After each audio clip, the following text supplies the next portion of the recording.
Hi, if you are struggling to understand fractions, you're in the right place. So today we're going to learn how to add, subtract, multiply, and divide fractions. The first thing we're going to do is look at problems where you're adding and subtracting, but you have the same denominator. Just in case you've forgotten, remember that in a fraction, the numerator is the number at the top, and the denominator is the number at the bottom. So in these first two problems, we have exactly the same denominator, 1/3 plus 5/3. That means that you can go ahead and add them, and it's going to be 6/3. The denominator does not change. And 6 divided by 3, we all know is 2, so you just write down 2. You do not need to write 2/1.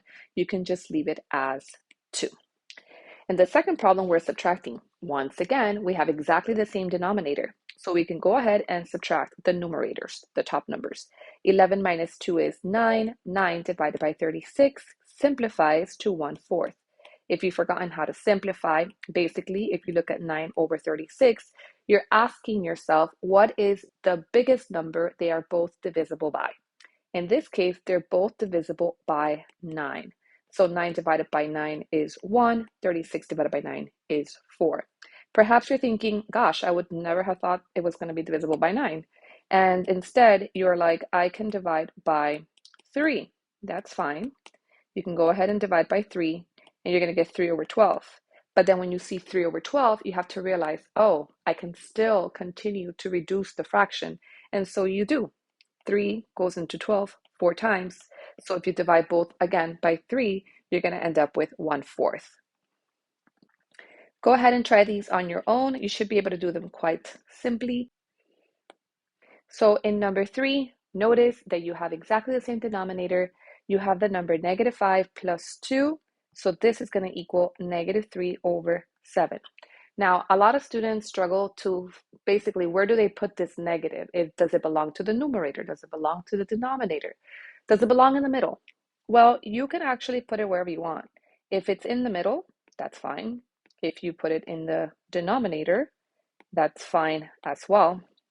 Because all it says is that when you divide 3 by 7, that answer is going to be negative, okay? But most people will end up writing it the way you see it here, which is -3/7, or in the middle. All right, so let's continue and let's go ahead and do number 4. Take a look at number 4 on your own, see if you can figure it out. In this case, again, they have the same exact denominator, 28 and 28, which is good because we don't have to find the least common denominator. 15 minus 19, that's going to give you -4/28. Once again, -4/28 can be simplified. The biggest number that they're both divisible by is 4. I will tell you this, you need to know your times tables. Knowing your times tables is going to help you with all of your math, okay? And a lot of people, they basically have the idea that it doesn't matter in the real world, I can just use a calculator. But guess what? When you're in school and you're doing all these problems, it does make it a lot easier if you do know your times tables. So if you don't know them, that's one of the suggestions that I have for you, which is to go ahead and practice your times tables.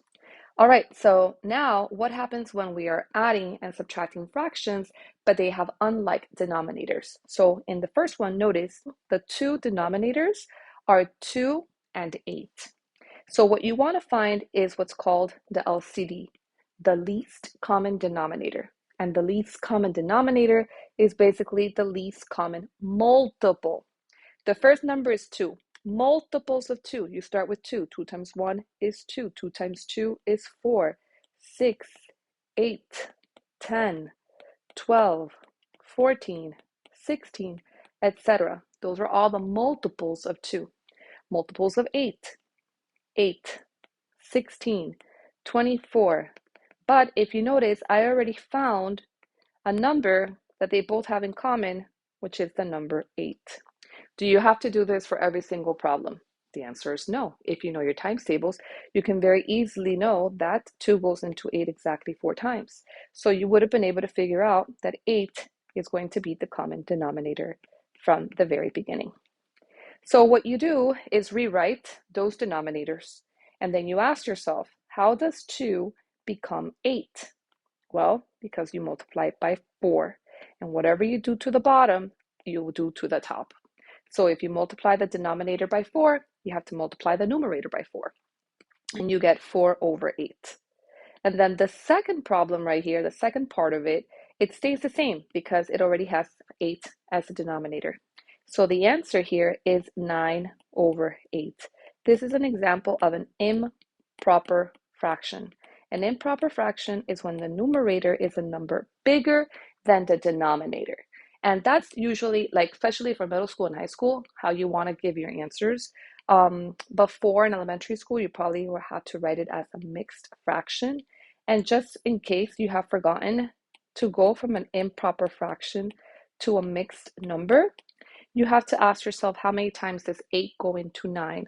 8 goes into 9 one time, and you have a remainder of 1. So then, as a mixed number, this answer would have equaled 1 and 1/8. But again, like I said, in high school, most teachers, we prefer that you leave your answers as an improper fraction. Number 6. In this case, once again, if you know your times tables, we don't have to sit here and do all of the least common denominator with the least common multiple. You can basically just figure out 9 goes into 27 3 times. So in this case, I'm going to make my new denominators 27. Like I said, the first one stays the same because it already has 27 as its denominator. And here in the second one, you multiply by 3. Whatever you do to the top, you do to the bottom. So in this case, it's 15. What is 10 minus 15? It's negative 5 over 27. And there's nothing that negative 5 and 27 or 5 and 27 are both divisible by, because 27 is not divisible by 5 and 5 is a prime number, meaning it's only divisible by 1 and itself and 5. So we're done with that problem. Okay, moving on. Let's see if you can try these on your own. Pause the video, see if you can do them, and then press play. All right, so in number 7, let's see if you got it correct. Notice here, 5 goes into 15 3 times, so I'm going to make that my denominator. The first one didn't change, so it's negative 4 over 15. In the second fraction, I have to multiply the bottom by 3, so I also multiply the top by 3. 6 times 3 is 18. Now they have the same denominator. Negative 4 plus 18 is going to be positive 14 over 15. Voila, they have nothing in common in this case. There's nothing they're both divisible by, because 14 is divisible by 7, by 2, by 14, and 15 is divisible by 5, by 3, by 15, and they don't have any in common. All right, what happens in number 8? Because 4 does not go into 5. We know that. So in this case, yes, you probably want to write out the multiples. So 5, 10, 15, 20, 25, etc. Multiples of 4 are 4, 8, 12, 16, 20. Bingo. The minute I find the first one that they have in common, I know that this is going to be my least common denominator. Now, some of you might be thinking, why can't you just multiply 5 times 4? Yeah, you can do that. When you multiply those two denominators, you'll definitely be able to have a same denominator, not necessarily the least common denominator. But in that case, all you have to do is you're going to have to reduce the fraction at the end. So in this case, like we said, the least common denominator is going to be 20. So 5 times 4 is 20, 2 times 4 is 8, 4 times 5 is 20, 1 times 5 is 5. So my answer is going to be 3 over 20. Awesome. Hopefully you're keeping up and you're doing great. All right, multiplying fractions. Great news. It doesn't matter what the denominators are when you're multiplying or dividing. That's great, right? You don't have to worry about finding the least common denominator at all. You can just go ahead and multiply or divide depending on the problem. So you multiply across. Don't confuse multiplying across with cross multiplying. My students make that mistake all the time. So multiplying across means 1 times 2 is 2, 3 times 5 is 15. Just in case you're like, what's the difference between cross multiplying and multiplying across? When you have a proportion, something like 2/3 is equal to, let's say, x over 9, okay? Cross multiplying is when you have an equal sign in the middle and you're going to cross multiply. 3x is equal to 18, and when you divide by 3, x equals 6. That's a little side note. Not that you really cared maybe, but that's a little side note for you to know. All right, back to the problem at hand. So we are going to be multiplying fractions. And so the first answer we said was 2 over 15 for number 9. And number 10, here the answer is going to be 5 times 4 is 20, 7 times 5 is 35. Notice they are both divisible by 5, so I can reduce the fraction.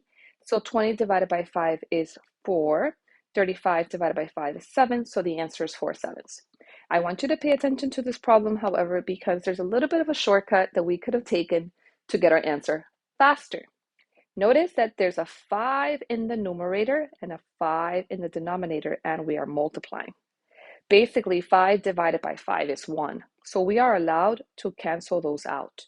So my answer is 4 over 7 right away. So it was just a faster way for us to get to those answers, basically.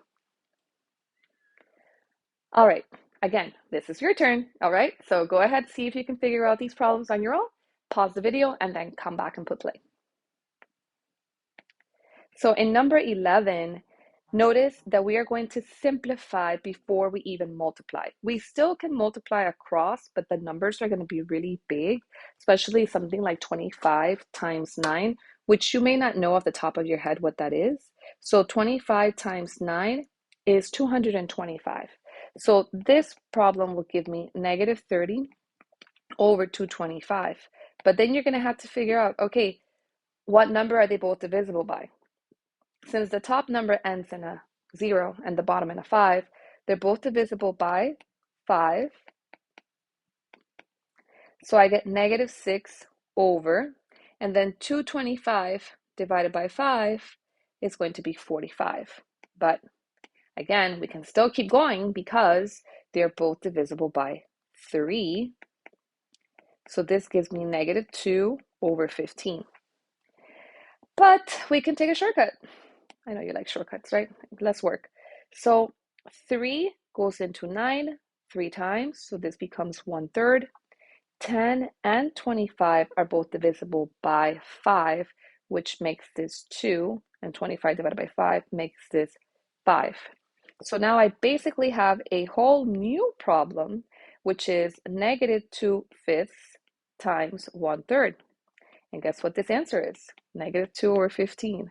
Did I get exactly the same thing as before? You betcha, okay? And it was actually less work than having to multiply and then reduce the fraction.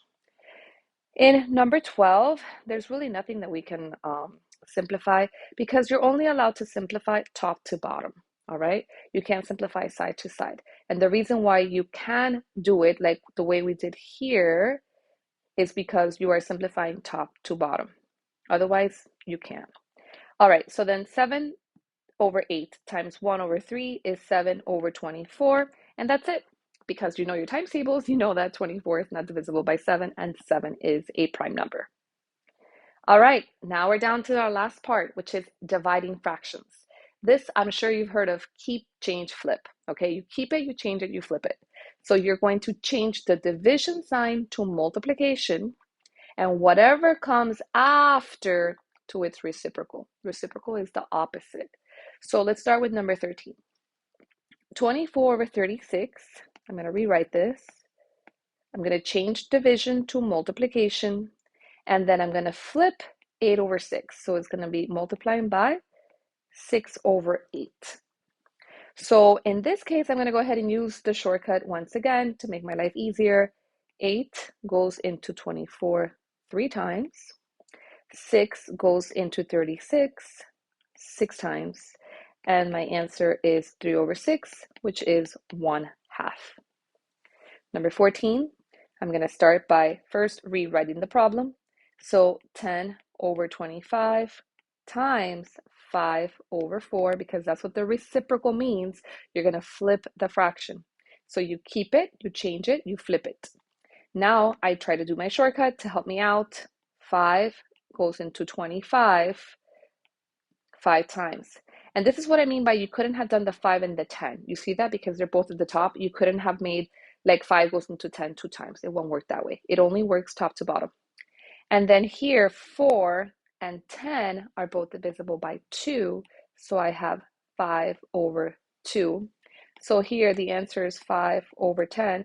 And this is a half again. This is just a coincidence. I didn't really realize they're both going to give you a half, but it's just a coincidence. It's not like every division problem is going to give you a half for an answer. So it's your turn. Go ahead and try these problems out on your own, and then pause the video and then put play. All right, so in number 15, we have negative 7 over 12. Change division to multiplication, and what comes after to its reciprocal, which is 9 over 4. And here's the same thing I'm trying to explain to you. The 12 here and the 4 here are next to each other. They're both denominators. You cannot cancel them out. You can't go 4 goes into 12 3 times. You can't do that. You can only do it top to bottom. So the 9 and the 12 can simplify because they're both divisible by 3. So then you have 3 over 4. And so my answer becomes negative 21 over 16. And then you have to think, can I simplify this? Well, 21 is divisible by 3. It's divisible by 7. 16 is divisible by 2, by 8, by 4. They're not both divisible by the same number, so that's basically my answer. And remember what we call this? This is an improper fraction, okay?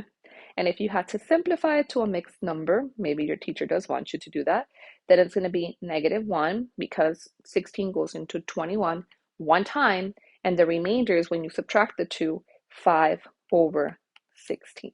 So negative 1 and 5 over 16 as a mixed number. But like I said, most teachers, at least I do, prefer the improper fraction answer. All right, number 16. Oh, this is a good one.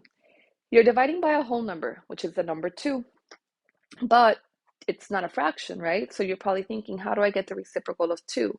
Well, if you remember, you can turn any whole number into a fraction by putting it over 1.